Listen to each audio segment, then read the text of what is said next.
In the year 1240, in the valley below Dartmoor's granite peaks, Brother William stood at the edge of the River Lid and faced an engineering problem that would have defeated most medieval builders.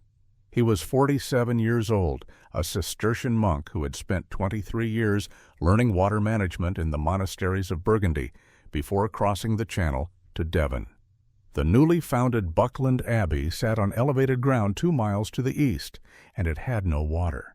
The springs on the abbey grounds produced barely enough for a dozen monks, let alone the 40 brothers expected within 5 years.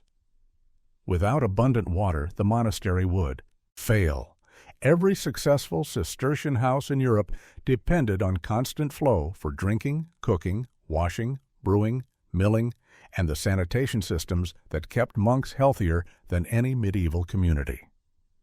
Brother William needed to deliver thousands of gallons daily to a site 280 feet above sea level, with no pumps, no metal pipes, and no surveying equipment beyond wooden staffs and plumb lines. His solution would be carved through nearly 2 miles of Devon countryside and would still be running 786 years later. The Cistercian order had mastered water engineering by 1240. Founded in 1098, they had established 700 monasteries across Europe, each one featuring sophisticated hydraulic systems. The rule of St. Benedict demanded self-sufficiency, and water was the foundation. A monastery needed 7 separate water supplies: drinking water for 40 monks at 2 liters daily, kitchen water for cooking and cleaning, the lavatorium where monks washed before meals, the reredorer latrine with underground drainage, the infirmary, grain mills requiring substantial flow and pressure, and fish ponds for breeding carp during the 150 meatless days each year. Brother William surveyed the Buckland site in 1239 with Robert de Ferrers. Time equals 250 milliseconds, the Earl of Derby, who was funding construction as penance for opposing King Henry III. The challenge was clear. Buckland sat on a limestone shelf with commanding views, but minimal groundwater. The nearest substantial river, the Lid, flowed through a valley 180 feet below the abbey and nearly 2 miles west. No medieval technology could pump water uphill against that elevation.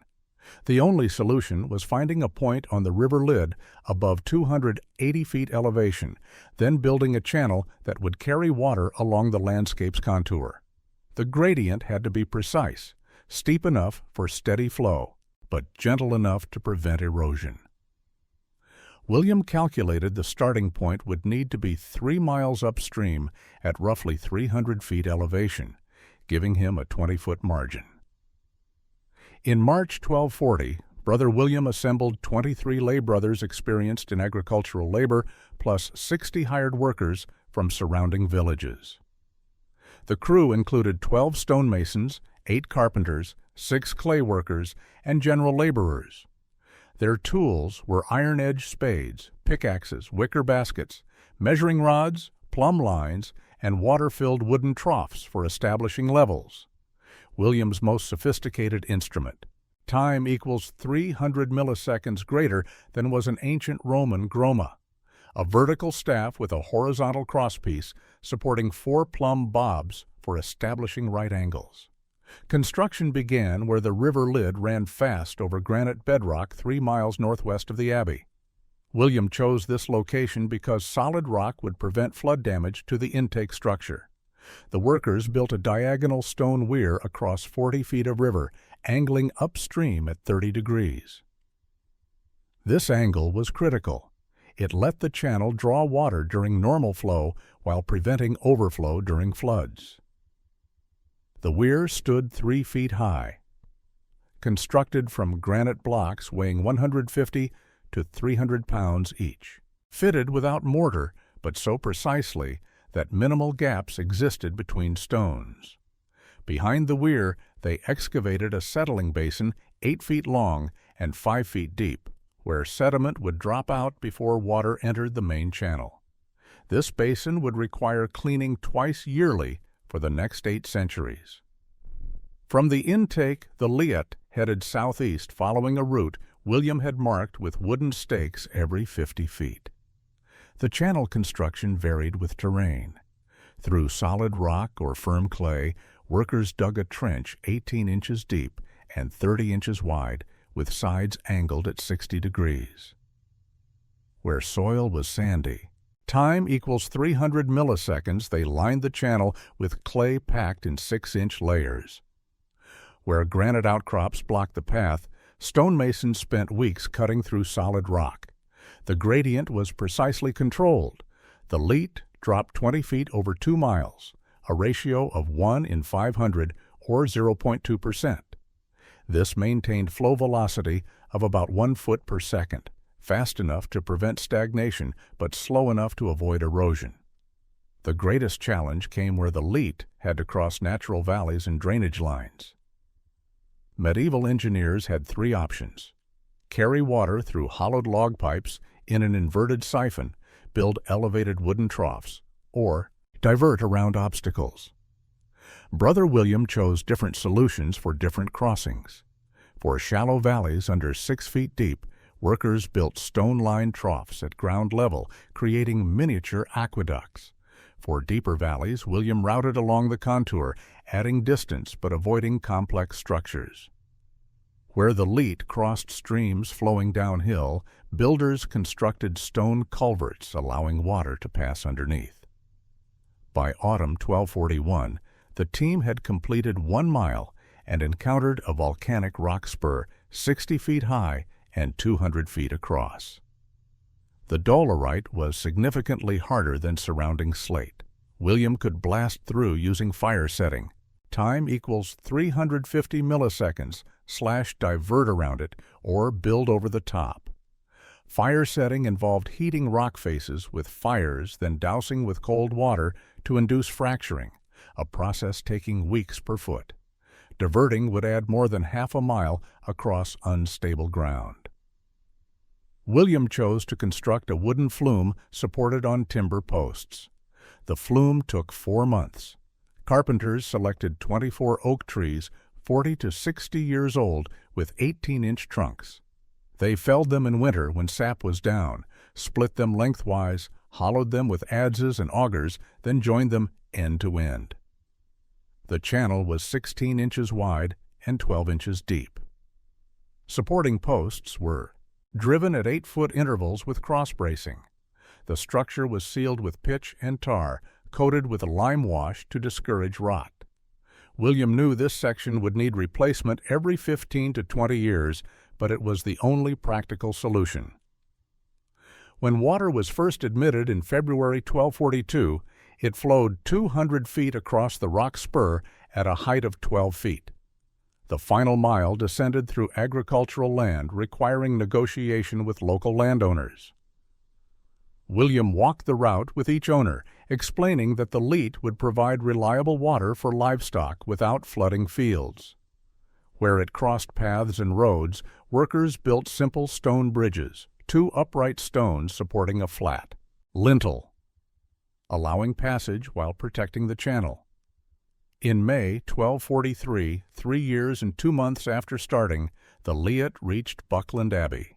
Workers had excavated nearly 2 miles of channel, moved 15,000 cubic yards of earth and rock, built 7 stone crossings, constructed the wooden flume, and installed 18 overflow points.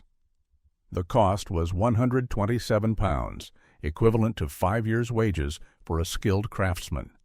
The Earl of Derby paid it as part of his endowment. The leat entered at the northwest corner, where William designed an elaborate distribution system.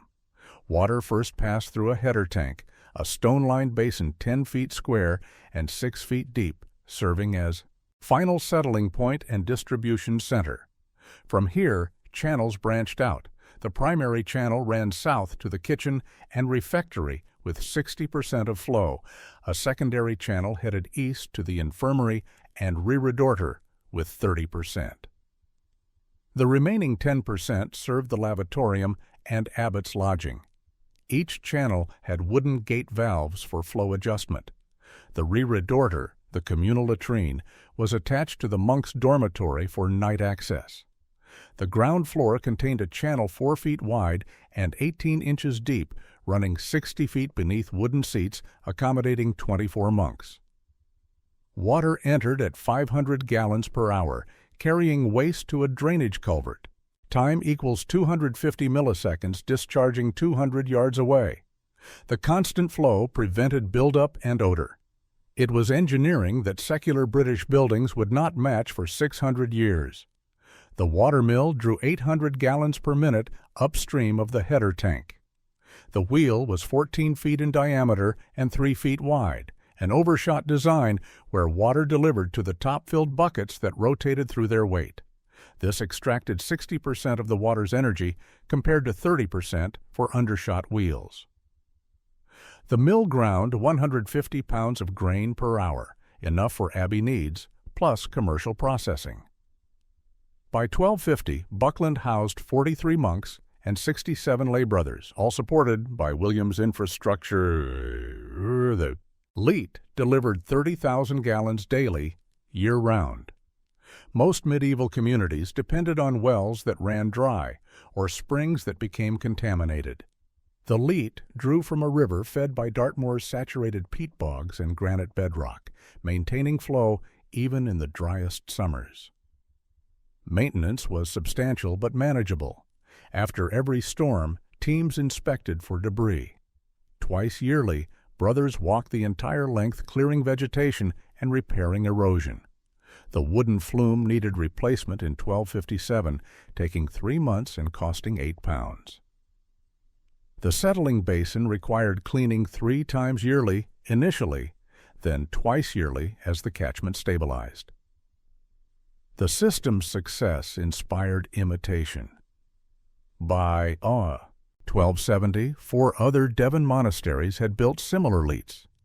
Tavistock constructed one in 1280 with 12 miles of channel serving 400 households. Plymouth built multiple leats in the 14th century, carrying Dartmoor water to the growing town.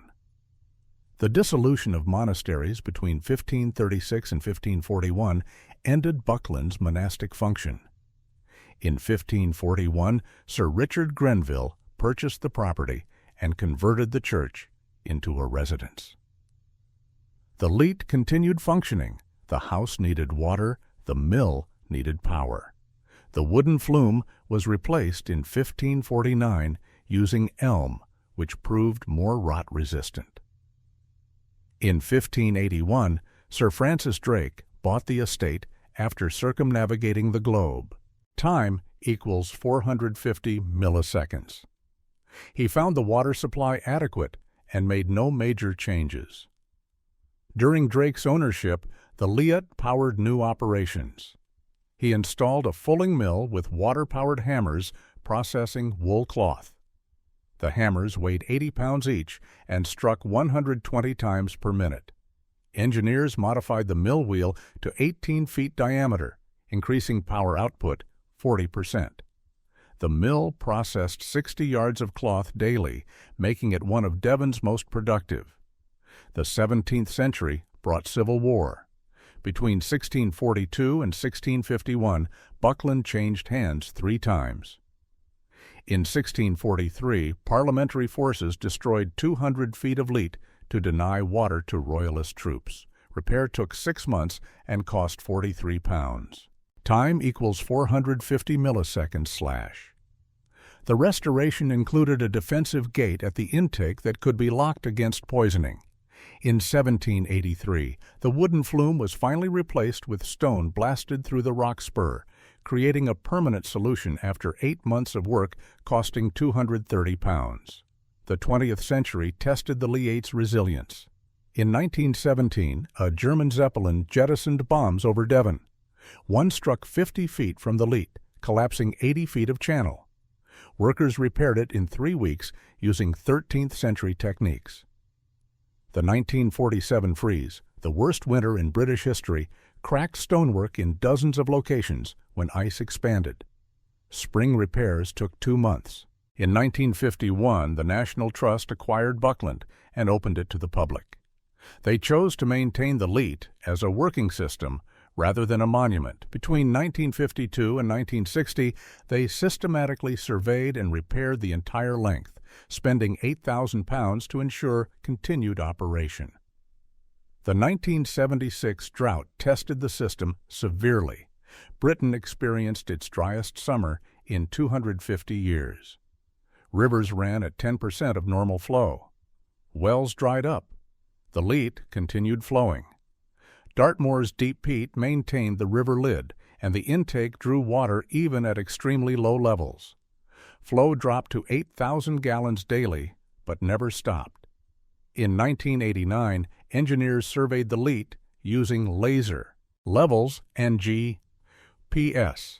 The gradient varied between 0.18 and 0.23%, averaging 0.20%, exactly as Brother William designed 749 years earlier using wooden staffs.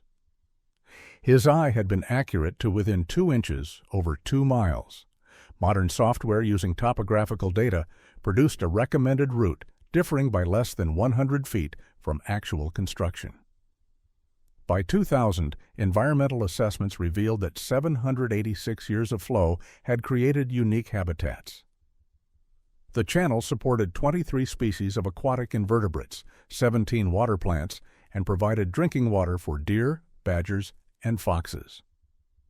The slow flow and shallow depth were perfect for Bopertiatita, dragonfly larvae, and water beetles. The stone sections, covered in moss and algae, had become microhabitats. The Leat was no longer just engineering, it was a functioning ecosystem. In 2010s, detailed surveys identified surviving original features. The intake weir, rebuilt multiple times but still on its 1240 foundation, continued functioning. 17 sections totaling 3,200 feet were confirmed as original 13th century construction, identifiable by stone-cutting techniques and tool marks. The header tank, though concrete-lined in 1923, retained original dimensions. 6 of 7 original crossing structures remained. Modern Buckland requires less water. Time equals 300 milliseconds greater than the medieval monastery. The building houses National Trust offices and exhibition spaces consuming 5,000 gallons daily, 1/6 of capacity. The intake still requires cleaning twice yearly. 2 workers spend a day shutting the gate, draining the basin, and removing 3 cubic yards of sediment, almost unchanged from medieval times. In 2015, severe flooding damaged dozens of modern Devon water systems. Pumping stations failed. Treatment plants were overwhelmed. Buckland's medieval Leat continued flowing. The intake design allowed excess water to pass, while the channel drew normal flow. The settling basin captured flood sediment. Overflow points distributed excess water harmlessly.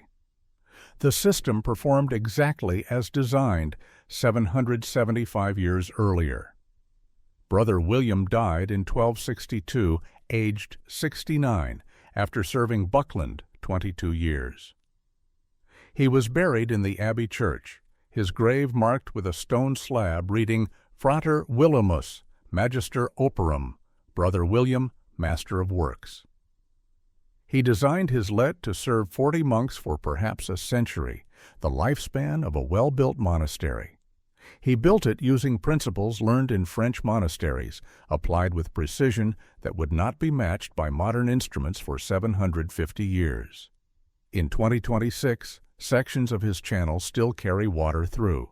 Devon countryside, making the Buckland Leat one of the oldest continuously operating water systems in Britain and a testament to medieval engineering that transcended its era.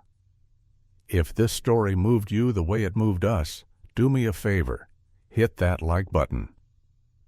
Every single like tells YouTube to show this story to more people. Hit subscribe and turn on notifications. We're rescuing forgotten stories from dusty archives every single day. Stories about medieval engineers who built infrastructure that outlasted empires. Real people, real ingenuity. Drop a comment right now and tell us where you're watching from. Are you watching from the United States, United Kingdom, Canada, Australia? Our community stretches across the entire world. You're not just a viewer. You're part of keeping these memories alive. Tell us your location. Tell us if you've ever seen historical infrastructure still in use. Just let us know you're here. Thank you for watching, and thank you for making sure Brother William doesn't disappear into silence.